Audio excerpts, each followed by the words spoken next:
So a story last night from the NBA. It's a long season. Guys got to try something different strategies. You guys have been there. You know what it's like in the huddle. Uh-huh. So Golden State Warriors coach Steve Kerr capturing his 250th win on Saturday. Took some time off on Monday. This is the way you celebrate. During a timeout, midway through the first quarter, a 129-83 win over the Phoenix Suns. So non-competitive game. Yeah. By the way, team that drafted Kerr with a second-round pick in 1988, and he was the GM from 2007 to 2010. He handed his clipboard to Andre Iguodala to run the huddle. Iguodala sat in Kerr's chair, breaking down the plays for his teammates while Kerr stood a few feet away from his assistants.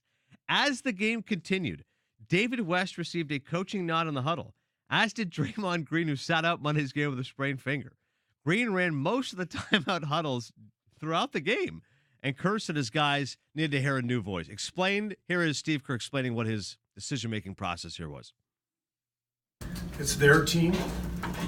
I think that's one of the first things you have to consider as a coach. It's not your team. It's not Bob Meyer's team. It's not Joe Lincoln's team. Although I'm not going to tell Joe that. It's a player's team. It's their team, and they have to take ownership of it. And as coaches, our job is to nudge them in the right direction, guide them. But we don't control them.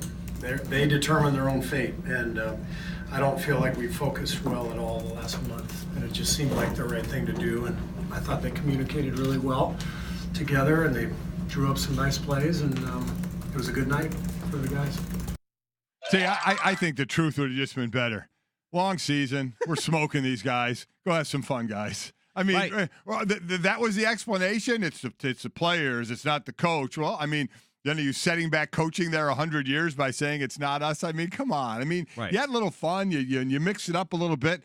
You're destroying this team, and I'm surprised some of the Suns didn't come over and maybe take part in the coaching as well. I mean, right. I look at it nothing more as it's a long season. You mix it up a little bit. You have a few laughs. You're in a laugher like this. Have a ball. Enjoy it. Listen, Valentine's Day tomorrow, every once in a while, you've been together for a long time, got to role play a little bit.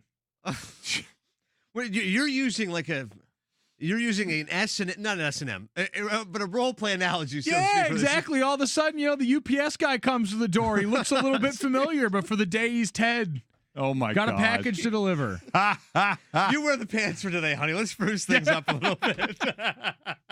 Yeah. Would you be offended, Mike Jr., if you're on the Suns? Do you at all go, are you serious, dude? Draymond Green is calling the plays? This is one of those places I never understood the disrespect in these spots, whether it came to running up the score in football. Teams get this all the time when they pass late. Right. I'm sitting there like, listen, our job is to beat these guys. We can't do it well enough, and they want to just keep playing the sport that we're all playing. Right. I'm not really going to lose sleep over this. If I'm the Suns, I'm not looking over at their sideline. I'm on our sideline trying to figure out why we're about to lose our fourth game by 40-plus points this season. Couldn't agree more. I mean, this is what, a 62-45 at half, and if I did quick math, 99-71 going into the fourth quarter, of which Phoenix scored a total of 12 points in the fourth quarter. That's how big they were in coming and getting back in this game. Right. Put up a big 12 in the fourth quarter.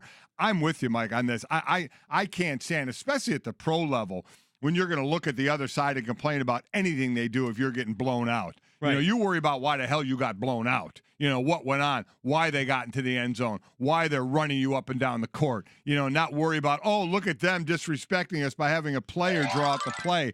Right. Be a little more introspective and look at yourself on why you guys stink so much as opposed to why some team is rolling you the way they are. In their defense, though, the Suns didn't really come out and say that. Like, Jared Dudley said it might be, but he said, we have to worry about more the fact that, like, maybe we don't deserve that respect right now. You're right. I mean, we're speaking in generalities. Exactly. Right. We're not putting this on the Suns. They did not say anything like this. We are definitely doing in generalities. If the Suns did say something, I'd be the first one to say, what are you talking for? Right. You guys cared so much. You put up 12 in the fourth quarter while you're getting destroyed. So worry about yourselves. But they didn't say anything like that. But that would definitely be my message to any team, pro, quite honestly, even college. Right.